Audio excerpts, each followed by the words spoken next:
combo attacks also, so that you can see how this works in a realistic fighting environment, not a karate one-step environment. Okay, and because we want to be able to do this in a dynamic, ongoing environment where a guy in the street is more likely to attack you like that. He's not going to give up because he missed his first thrust. He's going to then get into his paranoid mode, and he's going to be freaking out, especially if he got a cut or almost got cut. Now he's basically in a fight for his life also. So now you have to, now it's a life versus life struggle. If you weren't able to get him tagged right after that first cut, he may, he probably will continue. So you have to have a skill to be able to continue that, and we'll show you how. After you see the one fed angle, you'll see how, say, it works the same even when the guy's trying to throw multiple angles because of the trapping and checking and striking and kicking that we can add to that. Okay, so let's get on to that.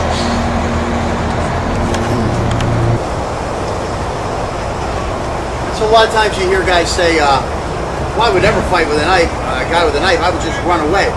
Well, here's a situation where I got a fence behind me, I got a fence over here, but my only angle is that way, and we could say there's a car parked there. So, I mean, there's lots of times where you could be in an area where, here I am, I'm getting in my car. But the parking lot happens to have a fence there. This guy comes cruising from around something over there, or you're coming up, you were coming this way, there's some kind of obstacle there, he decides, he's a crook, so he knows what he wants to do. He swings around over this way while he's following you. He just sits there and waits while you're going to your car. Or, of course, you're coming around your car with your back turned. You're not looking that way, so he's already heading towards you. Now you got your keys, you fumble for your keys, you put your keys in, and the next thing you know, this guy's here. Maybe you heard him just as he came around over there, and you got your knife out. So, you're able to turn and respond to this guy. Because, saying I'll just run away, that's nice. I hope you live in that world. But, these bad guys are out there thinking how to find you in a situation that's precarious to you. They want to put you in a precarious position. And, you're at the bar and your girlfriend dumped you. So you're not really looking around at your awareness.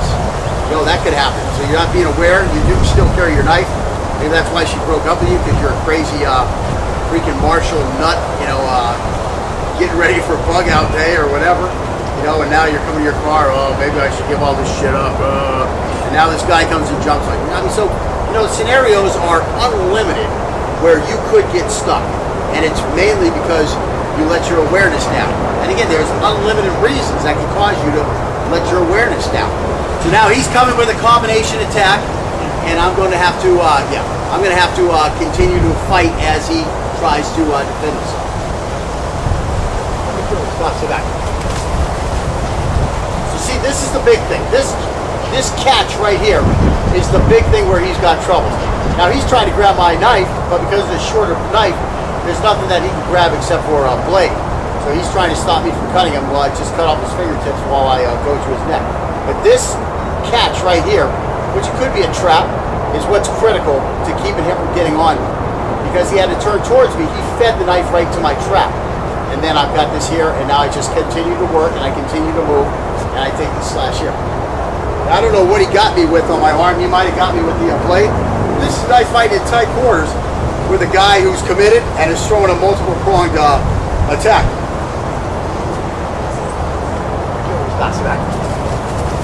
There's the catch again, and there's the cut. So I'm trying to get all this stuff in, but hey, he's moving. He ain't standing still. And again, just throw a nice 7 at me. Just stand still after. This is your karate technique. It's not reality. Yeah, you should train and try to get in a double cut. You should train and try to get this thrust in here. You're probably not going to get it because he's continuing to move. Anybody who shows you where the guy comes with one move and then they do 5 different moves on this guy, that's not reality. It's just not reality. Where every single one of those next 5 moves works. It's not reality. I don't know how many times I can say it. I mean, yeah, it's just foolish. Stop that.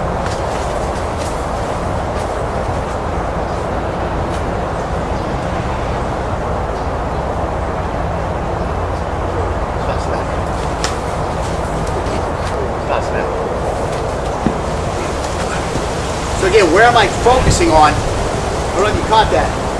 I'm not focusing on this area, which has a lot of movement. I'm focusing on this area, which has a lot less movement, as my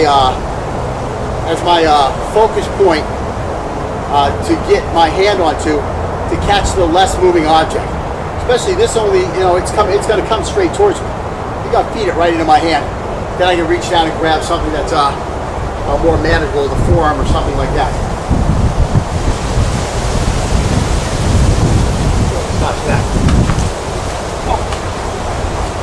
So again, I trap it and then I catch it. And again, you know, he's doing the right thing. He's bringing that hand up, trying to defend that knife to his throat. We're gonna have some red throats today. I mean, it's getting a little rugged right here. Again, this is where you should be wearing a cuff and a mouth guard and maybe goggles, but we're just too stupid to realize that we should be doing that. Again, it's a dysfunctional family.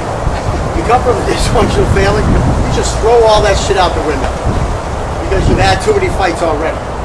So, you know, this is just training. I mean, certainly, I'm not going to get any teeth busted out while training. You know, later on, yeah. Stop that.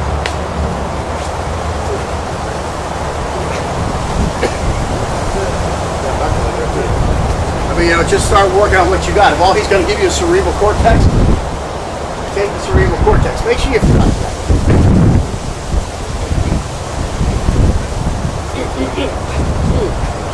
See how that works? I go low, he's got to respond to it. You got to hit him hard enough to where he'll respond to it without, you know, trying to damage him. He's getting a lot of shots in his ears right now. I'm really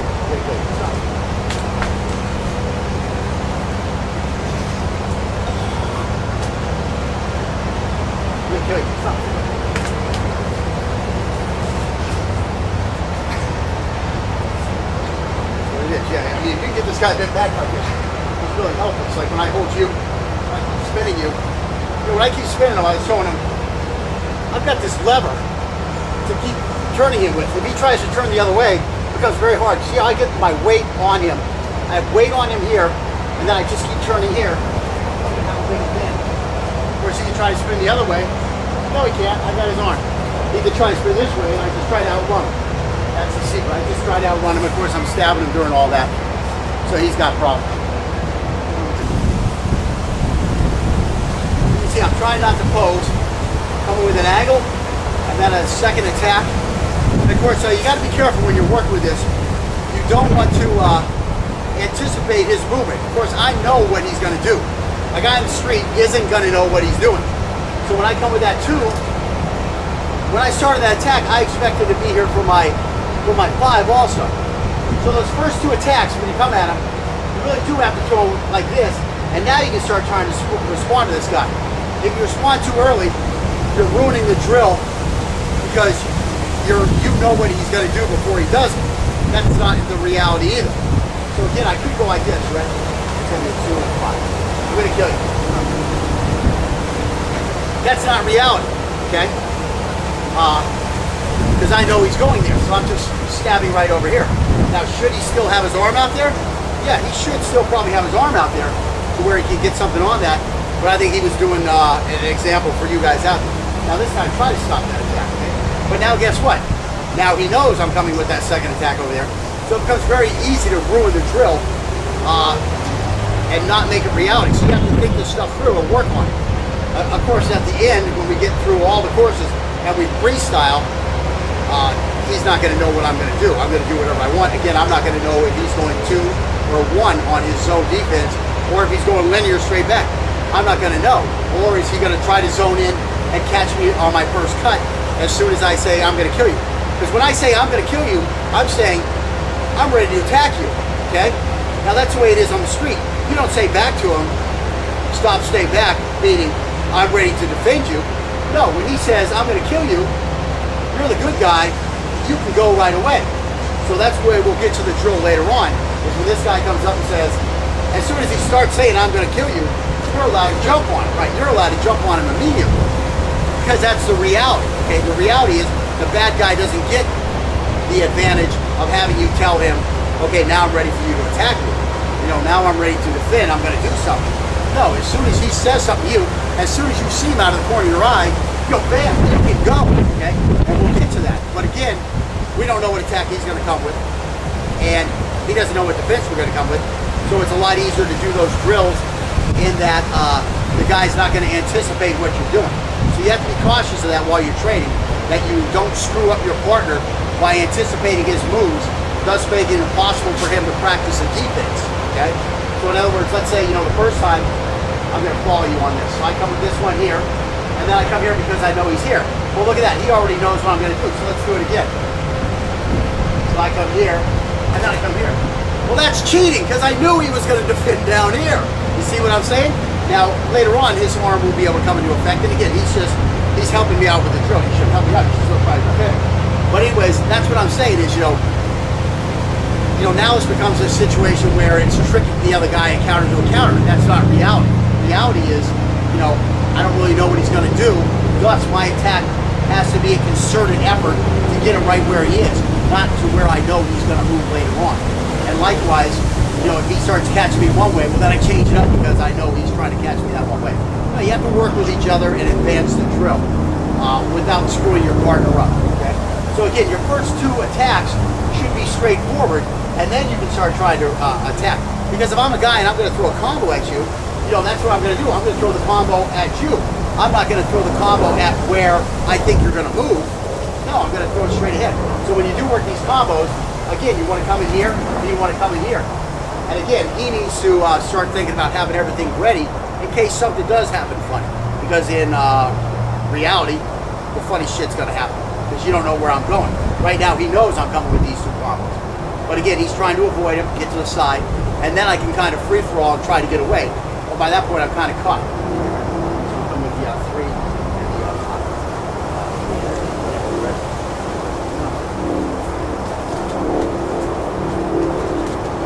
That's about all I can do is go to that leg. And again, once you get my throat, if I'm still fighting, you just push me off. I get you locked in pretty good where you have a problem. You're still trying to work your way through.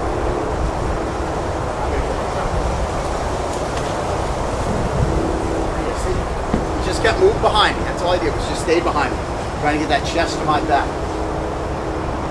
Back here, or I'm going to come here and I'm going to try to slash up. But either way, it would be in this area here. That's where you want to attack. I mean, even if I come with a 3 afterwards, you just need that arm. That's what you have to start thinking about. And this is where, knife fighting, you learn to know the knife fighter. Same like with any sport. If you're boxing, you learn to know the boxer. You know how to defend a boxer better. If you go fight a guy who kicks and you're a boxer, you're going to have problems if he starts kicking your legs, especially if he still knows how to defend punches and stuff like that. The whole martial arts thing, you have to have all the pieces to be able to defend it all. But what happens is by learning to fight, if you're smart, you start realizing that you're learning how other people fight. And so now you start picking out their weaknesses. So now, this guy knows I have a weakness. If he's over here, I have to come this way. And that's when you trap and catch it. You let me bring it to you. Don't worry about going too far out and getting it. It's going to come to you because I'm going to turn towards you.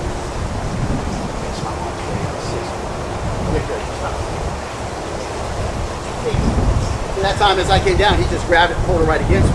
Now, we're trying to work you how to trap and catch and check during the heat of battle instead of just giving you a perfect example and letting you do it in an environment that's never going to happen in the real world.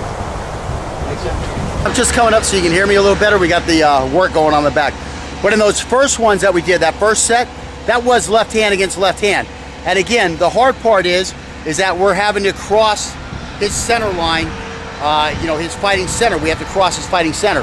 Now we're going again to that right-handed guy, and it's going to be much easier to get to his outside and for us to control the center line.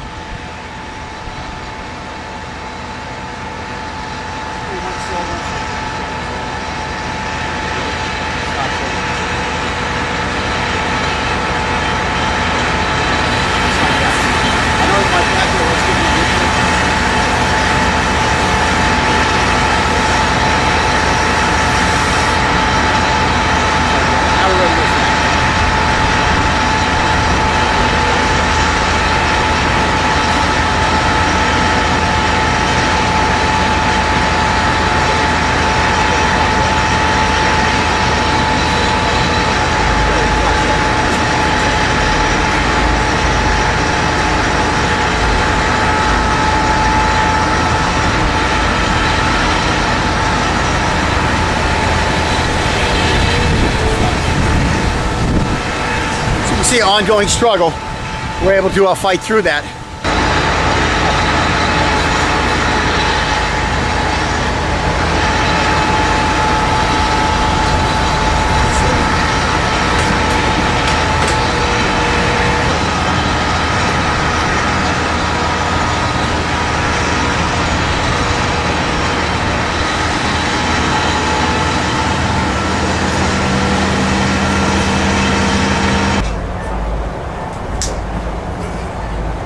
See how much easier it is when you're on the outside?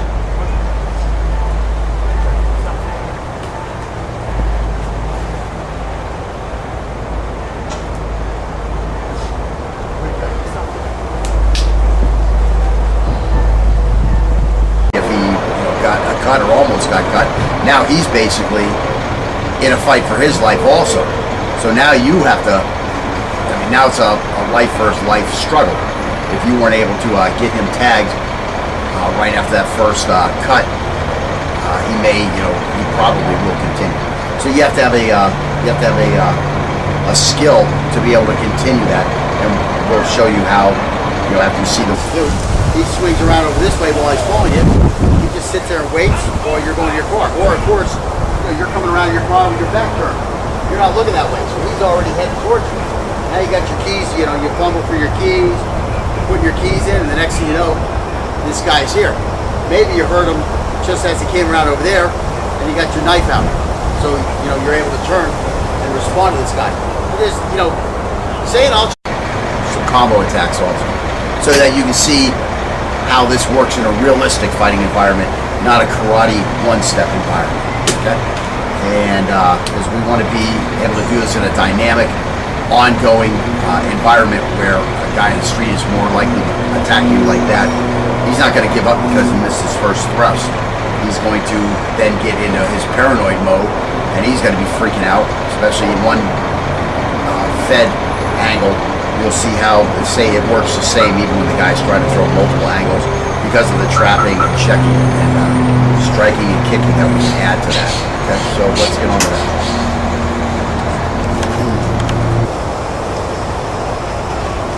So a lot of times you hear guys say, well, I would never fight with a knife, a guy with a knife, I would just run away. Well, here's a situation where I got a fence behind me. I got a fence over here. My only angle is that way, and we could say there's a car parked there. So, I mean, there's lots of times where you could be in an area where, here I am, I'm getting in my car. But the parking lot happens to have a fence there, a fence there. This guy comes cruising from around something over there, or you're coming up, you were coming this way, there's some kind of obstacle there, he decides, he's a crook, so he knows what he wants.